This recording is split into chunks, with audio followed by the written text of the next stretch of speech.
So we're taking a look, and it looks like it's about 3.1 billion. It went up a little bit, or a lot. So the 2.7 is now 3.1.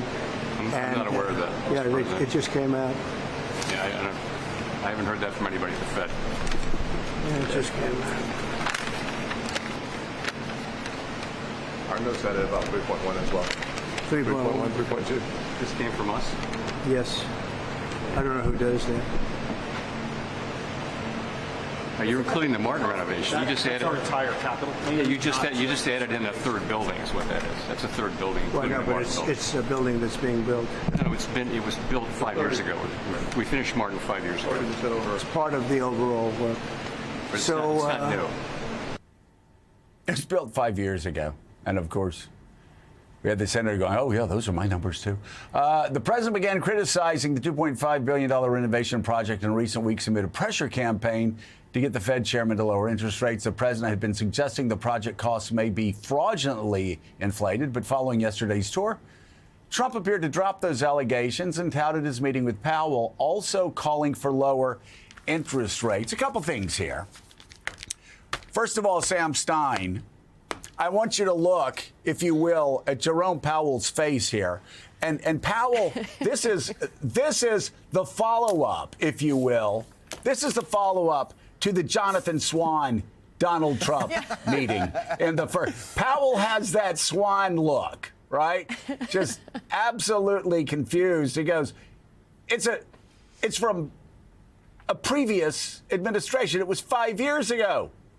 And then, of course, the senator agreed with the president. "Oh, those are my numbers, too. Those are my numbers, too," which is pretty hilarious. But, you know, Sam Stein, afterwards, though, yeah, exactly. That swan. Can you do? We need to do the swan look. It ain't Fallujah, mate. But Donald Trump was very careful at the end of that meeting. They went back and forth, and you know, I think some of the conflict may have been overplayed in the headlines. They went back and forth. The president sort of pushed the Fed chairman jokingly, going, "I want him to lower interest rates." And then afterwards, he said, "We had a good meeting." So it's interesting. He got to go there. He got to lobby him. And then at the end, he said, "I had a good meeting with him," even though the president did not have good staff work. Somebody handed the president the wrong number. And it seems to me that if staff members are going to try to get something past members of government, maybe you shouldn't play with numbers with the Fed chairman. Because he's going to be able to add and tell you what is and isn't right. So some not great staffing work for the president. How much time do I have here? Because I have so much I want to break down in this video. Okay. One, where is Tim Scott's hard hat? Where is the hard hat? Why did Tim Scott get no hard hat? That's not right. Two, I just loved how Trump had the paper right there, just in case. And he showed it to and Jerome Powell actually was pretty quick on his feet to say, no, you got an extra building there. And apparently that building counts because it's part of the larger project. But the best part actually came at the end when they were taking questions after this whole thing was done. And I agree with you, Joe. But hold on, Sam. Yeah. Hold on, man. You missed the best part. No, the best part was Donald Trump is given the wrong numbers by his staff. No, and says it's 3.1. It's inflated. And Powell says, no, it's not. It's 2.5. And he goes, it's 3.1. And Tim Scott goes, those are my numbers. Those are the numbers I have too, Mr. President. Because the banking committee just got their own numbers. You put this one next. You put this one next to Mike Pence reaching down and putting the water on the floor after the president does in the first term. This is Hall of Fame here. This is Hall of Fame by Tim Scott. Those are my numbers, too. Okay, but there's a better Tim Scott moment, I think. I'm just going to throw it out there. It comes at the end. They go in the building, they renovate, that they're renovating, and they're talking. Who knows what they're saying? Obviously, Trump's trying to get Powell to quit because Trump doesn't want to fire him. And they come back out, and they have this press conference. And at one point, Tim Scott says something like, God, I wish we just didn't have to talk about the cost of renovations and we could just focus on interest rates.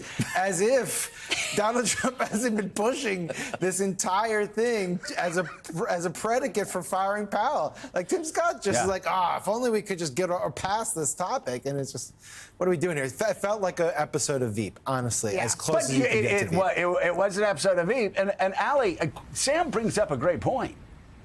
If the President of the United States and the Fed chairman have hard hats because something might fall and their life may be endangered, why not give one to the U.S. Senator that's there?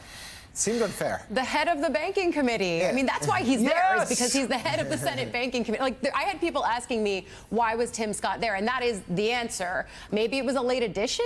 He doesn't have the hard hat. I don't know. But I mean, that was the first question that I asked David Gura on Way Too Early when we were talking about this story is, what did Tim Scott do that he had to support the president but not get a hard hat in the process? I think Sam's right. There's so much to pick up on here. But I think the notable thing is we often talk about how tough Trump talks on social media. He's willing to nickname people, lob threats, whatever. But when he is face to face, he does have a much different comportment. And so the fact that he's ribbing the Fed chair about interest rates, when in fact his administration has been focused on questioning, can he fire this guy? What would the legal ramifications be? There's an active behind the scenes effort from the Treasury Secretary to not get him to fire the Fed chair. I mean, just last week, he was polling members of Congress on whether or not he should do it. So I think this is actually like a serious story that was made so much less serious by the way that they went about doing this visit, which when it first came up on the president's schedule, I think a lot of people were like, what? He's going to the Fed?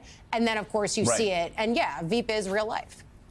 Right, but David Drucker, I think the headline here is, all kidding aside about hard hats and Tim Scott agreeing with a number that was just made up by a staff member. The important thing is how it ends. And how it ends is the President of the United States understanding, for the purpose of the markets, for the purpose of the banking sector, for the purpose of, decreasing volatility in the economy, he needed to come out and say, we had a good meeting. I pushed him on interest rates. I want interest rates lower. Every president wants interest rates lower. But at the end of the day, he said, we got along fine. Yeah, and that's actually pretty typical for Trump, as Ali was talking about. In one-on-one meetings, he's very charming, deferential, and courteous. And here we caught him at the tail end of that meeting. I actually questioned, because you never know with Trump, I actually questioned whether he actually has ever had any designs on firing Powell, but he just likes the fact that we're all talking about whether or not the president is going to try to fire Powell, which we don't really know that he can do in any event, but it keeps the conversation about him, and it keeps, in a sense, the markets spinning around him. But as we saw, at the height of the initial tariff blow-up after the so-called Liberation Day announcement, the president, when he's presented with certain facts about the economy, is willing to make adjustments. He just won't call them adjustments, but he'll make them. And if you're following the financial markets and you're following the news and the reporting about it, this is incredibly important, in part because politically, countries where monetary policy becomes entirely politicized end up having very volatile, troublesome, weak economies over time. Right, exactly. And again, the message sent not just domestically, but across the world at the end of that meeting is what is really the takeaway from that meeting. Though I've got to say, the Jonathan Swan quizzical look in the Fed chairman's eyes there. You look at that, John Lemire, and he is playing the role of Swanee. And just to explain my Fallujah comment earlier, my favorite Jonathan Swan story, when a couple months ago, when things were particularly chaotic in the administration, he's walking out of a restaurant in Washington, D.C., in Georgetown. A very well-known editor meets him at the door as they're going past each other. The editor goes, "This is just terrible. This is terrible. I don't know how you do this every day." Jonathan Swan's remark, "It ain't Fallujah, mate," and kept walking. So there you go. A great one-liner and some and some important context provided by you just there. Exactly. What is interesting here, and you're right, where this ended up is what matters most. It seems that the president is backing off his campaign to pressure Powell, though he wants lower interest rates. But we should note, this was a weeks-long sort of conspiracy theory built up by the West Wing and Republicans. This whole idea of the renovations cost has been overrun. This has been a significant talking point. They put a lot of time and energy into that to create a predicate potentially for Trump ousting Powell. They've backed off of it, it appears. That story goes away. But it does show you the headspace here and the frustration that the White House has had with Jerome Powell, though it seems like, at least for now, the temperature cooling down a bit.